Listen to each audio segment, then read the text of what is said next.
Je viens de regarder une vidéo sur la polygamie. C'est un sujet qui revient sans cesse parce que la moitié des intervenants, entre guillemets, des prophètes, etc., de la Bible sont polygames. David, Salomon, Abraham, Moïse, etc., Jacob, Israël, etc., etc., tous avaient 2 femmes, 500 femmes, je ne sais plus. Salomon avec les concubines, ça fait des centaines. Alors, ceux qui sont pour la polygamie ont repris la Bible entière et ont dit où est-ce que Dieu donne une loi contre la polygamie. Alors, nous connaissons tous Timothée, que l'évêque, donc le pasteur. Mais en grec, ça peut être une femme, soit le mari d'une seule femme. Alors, ceux qui sont pour la polygamie disent on n'est pas tous appelés. L'évêque, il a beaucoup de personnes à s'occuper en dehors de sa famille. Celui qui est polygame, il a une grande famille, il s'occupe déjà de sa famille. Alors, il y a des très bons arguments et il y a des arguments qui sont irrecevables pour ceux qui ont des connaissances en grec et en hébreu. Il joue sur ça, sa femme. Donc, de Matthieu, de Éphésiens 5, et au commencement, Dieu créa l'homme et la femme quittera son père et sa mère pour s'attacher à son mari, et ils deviendront une seule chair. Et tout le monde dit, c'est ça, la base. Et c'est sa femme, il s'attachera à sa femme et non pas à ses femmes. Alors, il y en a qui extrapolent et qui arrivent. J'aimerais juste dire, apprenez quelques mots de grec. 1 Corinthiens 7, verset 1, que chaque femme ait son mari, que chaque mari ait sa femme. Ça doit être le verset 1 ou le verset 2 du chapitre 7 de la première épître aux Corinthiens. Et vous recherchez chaque terme en grec, que chacun ait son mari et que chaque femme ait son mari et que chaque mari ait sa femme. C'est pas du tout écrit ça en grec. Trouvez un dictionnaire grec-anglais sur Internet. Puis, si vous savez pas l'anglais, anglais-français, traduisez. Prenez toute la définition de chaque mot. C'est pas du tout écrit ça en grec. Mais le français, traduit parfaitement, c'est ça que ça veut dire. Mais je pense qu'il faut avoir une fois réalisé que le français n'est pas la traduction au mot à mot du grec de l'hébreu. Et une fois qu'on a étudié ce verset, ça prend une demi-heure. Il y a quelques mots à chercher dans un dictionnaire. On réalise que les langues sont différentes. Alors, beaucoup d'autres, nous savons l'anglais ou une deuxième langue, l'allemand, l'espagnol, etc. C'est pas la même chose qu'au français. Et il y a des expressions, il y a des formes grammaticales, le datif, l'accusatif, etc., le génitif sont différents d'une langue à l'autre. L'allemand est très proche du latin, parce que ceux qui ont créé l'allemand, en traduisant la Bible du latin en allemand, ils sont partis du latin pour traduire la Bible en allemand et écrire l'allemand pour la première fois. Alors l'allemand du Haut-Rhin ou du Bas-Rhin, je ne sais pas. Je pense que c'est du Bas-Rhin. Parce que il y avait de nombreux dialectes. et qui a donné une langue. Ça, c'est, fin de la parenthèse, c'est Luther et son équipe. Martin Luther, qui a traduit la Bible en allemand pour la première fois avec son équipe. Afin que chacun puisse la lire de sa propre langue, parce que très peu de personnes savaient le latin. Fin de la parenthèse. Pour revenir à la polygamie, d'accord, l'entier de la Bible, enfin l'entier de la Bible, il y a énormément de protagonistes qui sont polygames. Et Paul, en 1 Corinthiens 7, se retrouve avec énormément de divorcés. Et de toute la Bible, il y a les veuves, c'est-à-dire les femmes répudiées, divorcées. Et il y a un nombre impressionnant de femmes répudiées, elles sont appelées veuves. Elles n'ont personne pour les nourrir. Les veuves, véritablement veuves, selon Paul à Tite, je pose au chapitre 5, n'ont personne pour les nourrir, ni mari ni père. Alors l'Église, c'est-à-dire les premiers chrétiens, se chargeaient des veuves. En Acte 6 à Jérusalem, et puis après Tite et Timothée dans les autres villes, lorsque l'évangile s'est propagé dans d'autres régions. Et j'aimerais juste dire que pour le divorce, je savais depuis longtemps, mais au commencement, ce n'était pas ainsi. Dieu a donné un homme et une femme afin qu'ils forment une seule chair. Un homme vierge et une femme vierge. Je souligne ça parce qu'il y a certains hommes qui souhaitent une femme vierge sans l'être eux-mêmes. Et si on lit Jésus, c'est être vierge dans ses pensées.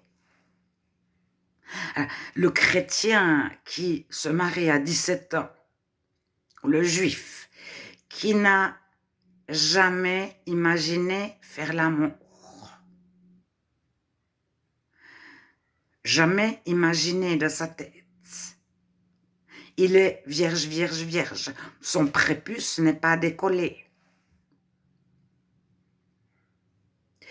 Alors, voilà, parce qu'en général, les hommes qui prônent la polygamie souhaitent une femme vierge sans l'être forcément eux-mêmes.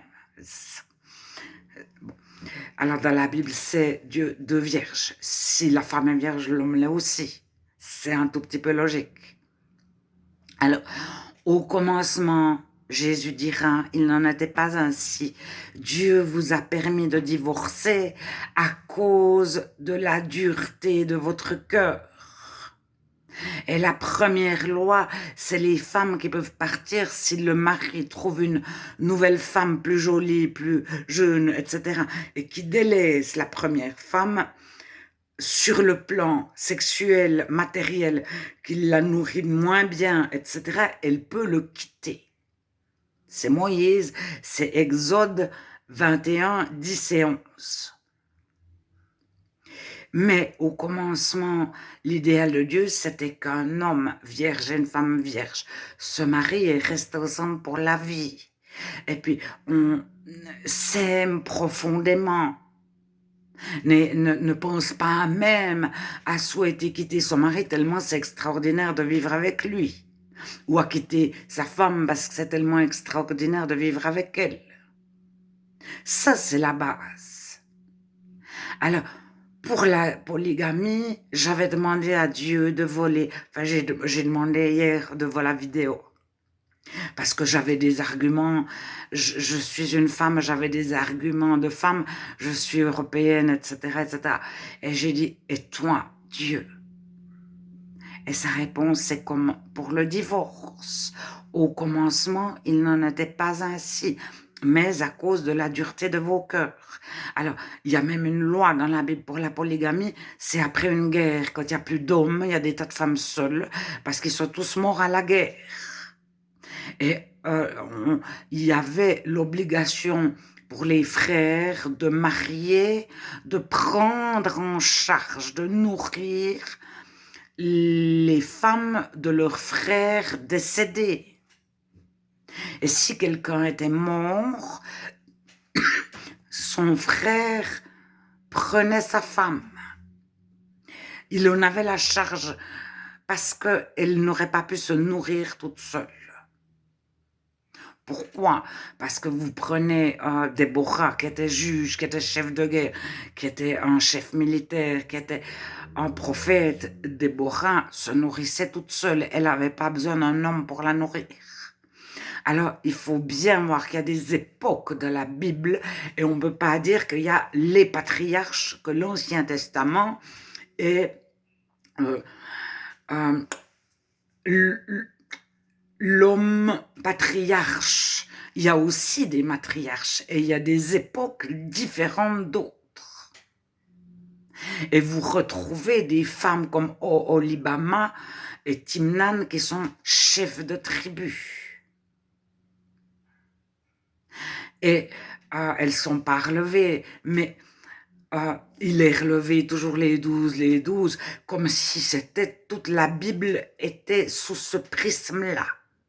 Alors, il y a plusieurs époques avec plusieurs civilisations différentes au niveau du mariage et de la condition des femmes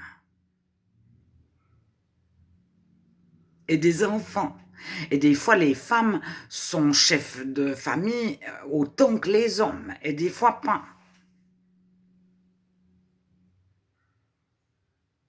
Alors, le but de Dieu, c'était que deux personnes vierges s'aiment profondément, se marient, restent à vie ensemble parce que c'est merveilleux d'être ensemble, former une seule chair.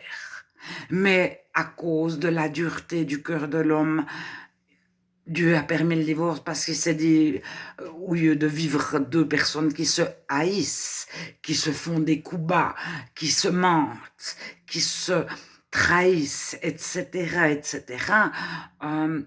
Paul leur dira, vous êtes appelés à vivre en paix, toujours en 1 Corinthiens 7. Et Jésus dira, ne sépare pas ce que Dieu a uni. Donc Dieu a uni, mais l'homme sépare. Ce que l'homme a séparé est séparé. Ça, je reviens sur le divorce et le remariage. Certains disent, on est marié à vie, les hommes ne peuvent pas casser ce que Dieu a uni. Mais non, ce que l'homme sépare est séparé. Ne sépare pas ce que Dieu a uni. C'est Jésus qui parle. Donc, l'homme a la possibilité de séparer, mais c'est pas la volonté de Dieu, mais c'est pas non plus la volonté de Dieu que dans un couple, deux personnes s'affrontent continuellement ou que l'un écrase l'autre et domine sur l'autre ou contrôle l'autre.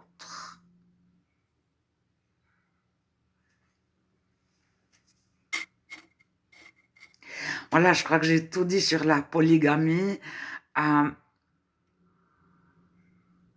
Maintenant, voilà ce que je voulais dire. C'est que des fois, les missionnaires protestants évangéliques qui annonçaient Jésus sont arrivés de des contrées où les hommes avaient 3, 4, 5 femmes.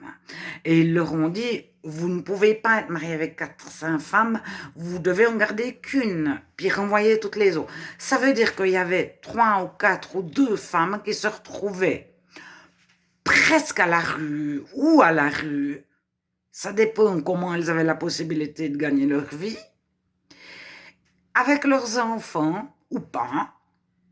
Donc, quelque part, on leur disait divorcer, mais on est contre la polygamie et contre le divorce. Mais c'était faire souffrir 3 femmes au niveau, si elles avaient faim, ça dépend des conditions, comment elles avaient été mariées, qu'elles étaient quasi esclaves de leur mari. Parce que leur père les avait voilà, obligées à marier un tel, elles deviennent consentantes, c'est-à-dire qu'elles n'ont pas la possibilité de refuser une relation sexuelle. Elles sont au service de leur mari. Alors, je pense qu'on ne peut pas dire à quelqu'un que tu te convertis, répudie toutes tes femmes, puis garde-en qu'une. Maintenant, si on ne le dit pas, c'est montrer l'exemple. Mon père avait 3 femmes, moi j'avais aussi 3. Alors, quand on est de nouveau, on a une nouvelle naissance, etc., tout devient nouveau, mais on peut quand même pas tout transformer. Celui qui était une mère qui a eu 5 enfants avec 5 pères différents, elle se convertit, les évangéliques vont bénir son mariage, et les proches des évangéliques, c'est-à-dire ceux qui ne sont pas de les religions d'État, ils vont bénir le remariage, euh, le premier mariage en tant que chrétienne, même si elle a déjà eu 5 enfants de 5 pères différents. Mais ils sont là, ces enfants. Et puis, elle communique encore avec tout ou certains de leurs pères. Alors, après 1 ou 2 générations, la polygamie disparaît comme le divorce. Il y a toujours moins de divorces. Mais chaque génération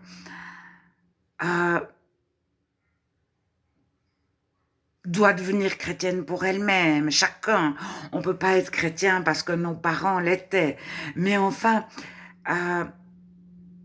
on a plus de probabilité d'être chrétien quand on est entouré de chrétiens réels. Et on va se marier à 19 ans, ça dépend des époques, à 14 ans, à 15 ans, à 17 ans, à 25 ans, en tant que chrétien. Je ne sais pas, à certaines époques, quand on ne faisait pas le bac, les jeunes se mariaient à 15-16 ans.